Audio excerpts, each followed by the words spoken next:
Tonton video ini sampai selesai agar Anda tidak gagal paham.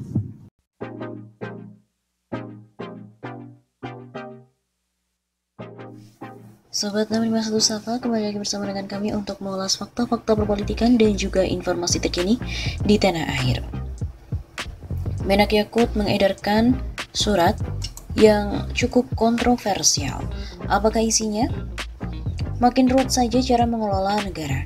Tidak presiden, tidak juga menteri. Cara menangani pandemi semerawut baik pengaturan maupun praktiknya. Praktik presiden yang berada dalam kerumunan membagi-bagikan kaos saat berkunjung ke Sumatera Utara adalah perilaku mengerikan di tengah Menko Luhut yang merencanakan pembantasan usia 60 tahun ke atas untuk berada di penjara rumah.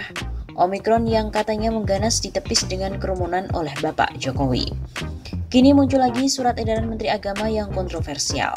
Menteri Yakut menambah ke masjid-masjid mungkin dalam rangka menyambut Ramadan.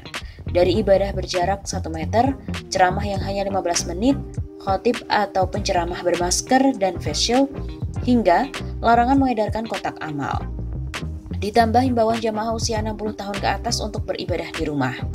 Surat edaran Menak nomor 4 tahun 2022 ini ditanggapi pro kontra. Masalah utamanya adalah sikap inkonsistensi dan juga ambivalensi.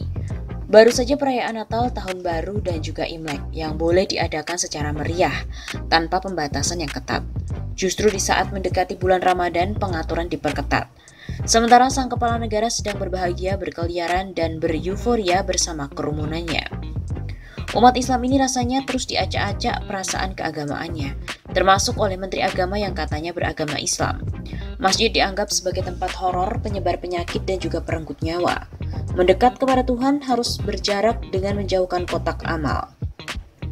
Berbeda dengan pasar, mal, dan tempat wisata, masjid adalah tempat paling menakutkan di mana ibadah sepertinya dianggap sebagai jalan menuju penularan dan juga malapetaka. Menak Yakut selalu buat masalah pada umat.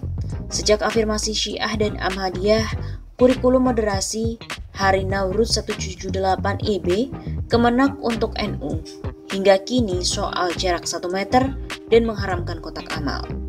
Kewaspadaan pada pandemi COVID-19 tentu hal penting, akan tetapi kebijakan pengetatan ibadah dan longgar di ruang yang lain adalah sikap diskriminatif. Luhut buat aturan, Yakut buat juga aturan yang semuanya merasa paling tahu dan benar dalam mengendalikan pandemi. Sementara rakyat dianggap tidak tahu apa-apa, menerima saja aturan yang dibuat bapak-bapak menteri itu. Dengan surat edaran, sudah dapat mengatur urusan penting umat dan rakyat.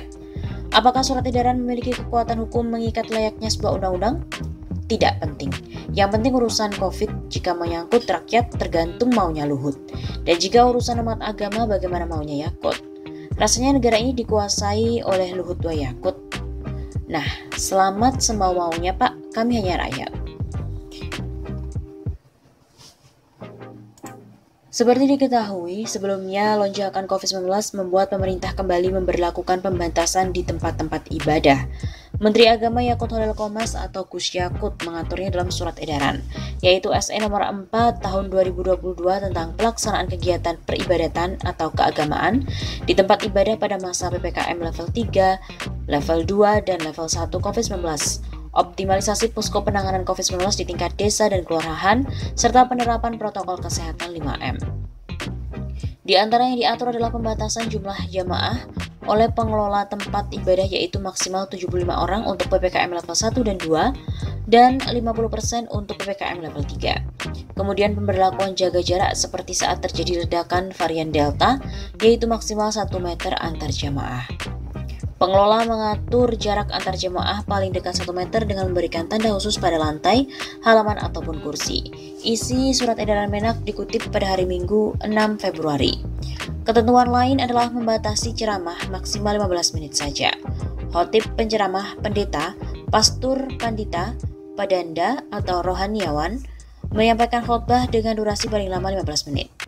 Berikut ini ketentuan untuk pengerus dan juga pengelola tempat ibadah. 1.